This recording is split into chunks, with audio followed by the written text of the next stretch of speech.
जहां एक और तिलिस्म के अंदर फंसा ड्रैकुला एक अनजाने सफर पर जाने की तैयारी कर रहा था, वहीं तिलिस्म की दुनिया से बाहर ओमकार लोरिक की प्रेम की निशानी उस चट्टान के पास बैठा हुआ मंजरी की कहानी सुन रहा था।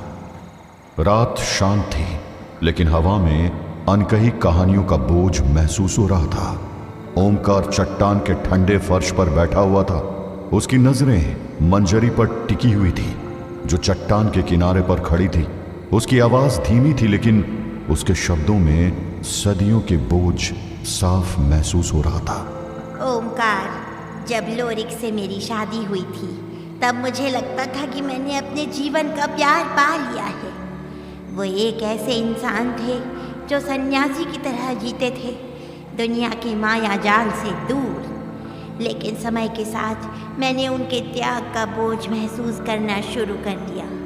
उनका जीवन बहुत सादा था और मेरा चंचल मन उस जीवन में पूरी तरह से ढल नहीं पा रहा था। लेकिन मंजरी, आपने लोरिक को चुना था ना? आप तो उनसे बहुत प्यार करती थी, इसलिए उनसे शादी की थी। और उनके जीवन के बारे में तो आप पहले से जानती थी ना? जानती थी, मगर तुम नहीं जानते हो ओमकार, ये दिल एक अजीब चीज़ है। वो अपनी धड़कनों के साथ धड़कता है, लेकिन इस दिल की धड़कनों को भी भटकाने वाली एक शक्ति होती है, हमारा दिमाग। दिमाग ही दिल को भटकाता है।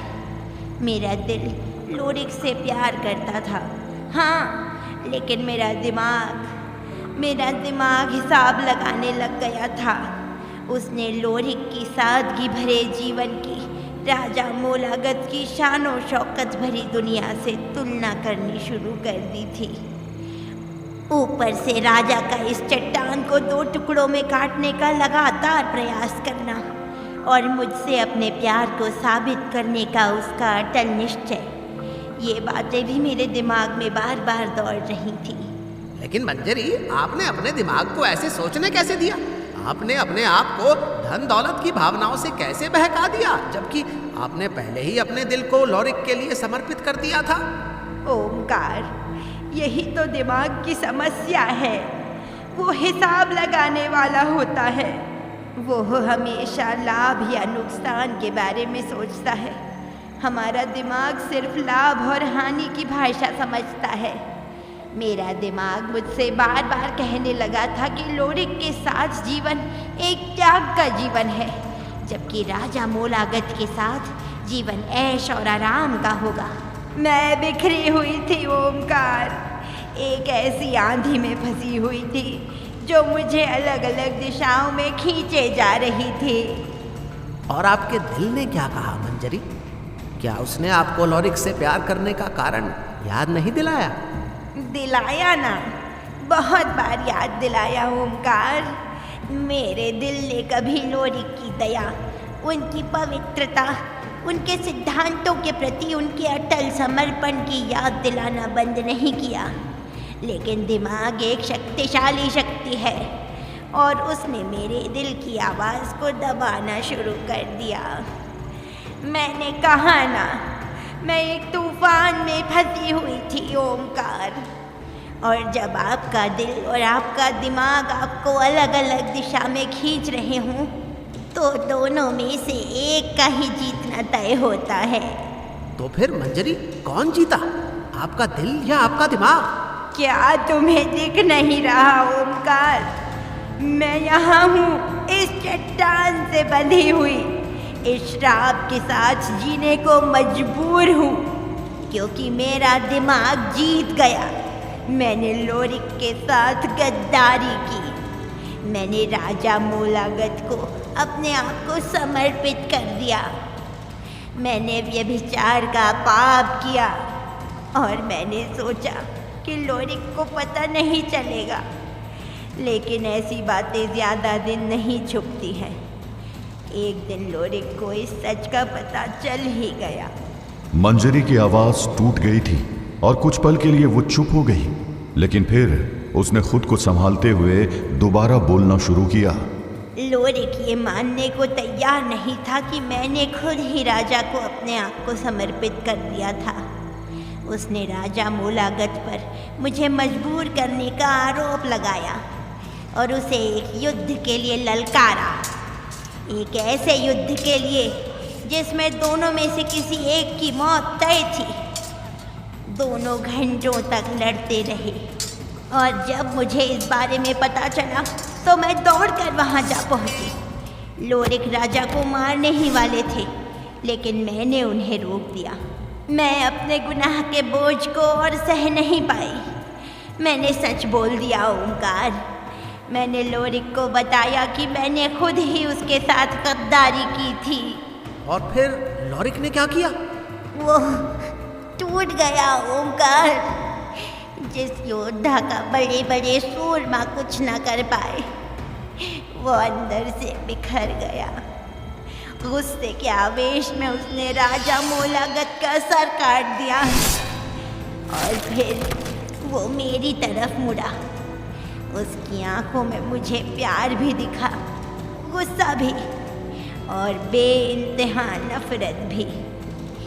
उसने मुझे श्राप दिया ओमकार। उसने मुझे हमेशा के लिए इस चट्टान से बंधे रहने का श्राप दिया, ताकि मुझे हमेशा याद रहे कि मैंने अपनी बेवफाई के कारण क्या खोया है। बोलते बोलते मंजरी चुप हो गई। ओमकार स्तंभित होकर बैठा था। ऐसी कहानी की उसने उम्मीद नहीं की थी। फिर उसने हल्की आवाज में मंजरी से सवाल किया। मंजरी, आपके साथ जो कुछ भी हुआ मुझे उसका दुख है। सच कहूँ तो मुझे नहीं लगता कि आप इतनी बड़ी सजा की हकदार थी, लेकिन मैं ये जानना चाहता हूँ कि आप मुझे ये सब क्यों बता रही हैं? ओमकार, तुम ही हो जो मेरा श्राप खत्म कर सकते हो।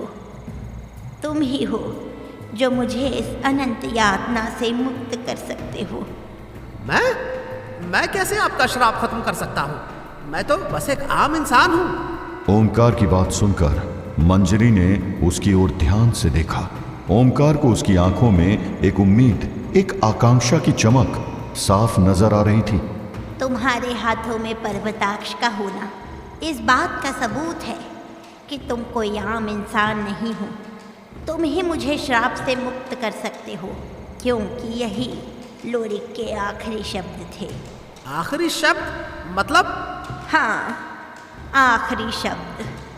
मुझे श्राप देने के बाद जब मैंने उनसे बार बार क्षमा मांगी, तो उन्होंने कहा था कि एक दिन इसी तलवार को लेकर एक योद्धा आएगा जो मुझे इस श्राप से आजाद करेगा। ओमकार मंजरी की बात सुनकर अवाक रह गया था।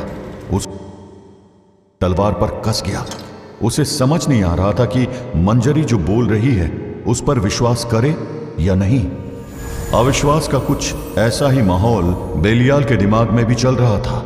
उसे अभी भी यकीन नहीं हो रहा था कि वो तिलिस्म के अंदर पहुंच चुका था। राख की आंधी के रूप में जैसे ही उसके जिस्म ने तिलिस्म के अंदर पूरा प्रवेश किया, वैसे ही उसका शरीर उसे वापस मिल गया था। फाइनली मेरी गैम्बल सफल रही। मुझे ये विश्वास था कि इब्लीस मुझे तिलिस्म के अंदर भेज सकता है, मगर वो तरीका इतना खतरनाक होगा इसका मुझे कोई आइडिया नहीं था। खैर, अब इस तिलिस्म में मुझे उस ड्रैकुला को ढूंढना भी है और ये काम आसान नहीं होगा। तिलिस्म बनाना और ढूंढना मेरा शौक रहा है, इसलिए मुझे पता है कि तिलिस्म के अंदर कुछ भी हो सकता है। मुझे हर कदम मुंह कर रखना होगा। अपने भारी भरकम हथियार संभालते हुए बेलियाल आगे बढ़ चला। इस बात से अनजान कि तिलिस्म के डिफेंस मैकेनिज्म उसको डिटेक्ट कर चुका था। वार्डन की छाया उसे देख रही थी। ये कौन है? कहाँ से आया है और क्या चाहता है? जो भी हो, मुझे इसे आगे बढ़ने से रोकना होगा और इसके लिए तिलिस्म की वो बाधा सबसे अच्छी रहेगी जिसका नाम है अघोरी जंजाल। वार्डन ने हवा में हाथ हिलाते हुए कुछ मंत्र पढ़े और फिर जब उसके हाथ रुके तब उसके चेहरे पर विजय की मुस्कान साफ दिख रही थी। जाओ अजनबी, घुस बैठिए। तुम्हारी कैद तुम्हारा इंतजार कर रही है। अब चलना होगा। देखूं तो कि आखिर ड्रैकुला गिलगमेश को नींद से जगा पाया है या नहीं। वार्डन की छाया हवा में घुलकर गायब हो गई। उधर बेलियाल बिना रुके आगे बढ़ता चला जा रहा था।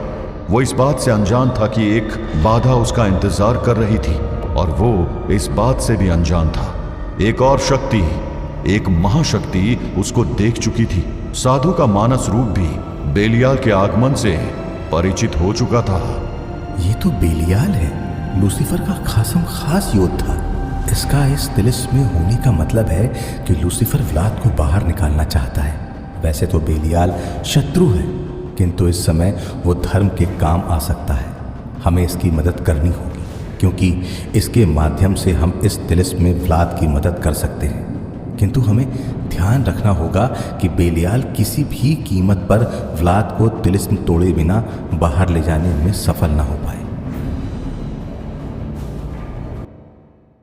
ने बेलियाल के लिए जाल तैयार कर दिया था, और दूसरी तरफ बेलियाल को एक ऐसी शक्ति का साथ मिलने जा रहा था जो जब चाहे किसी भी तिलिस्म को तोड़ने की सामर्थ्य रखते थे।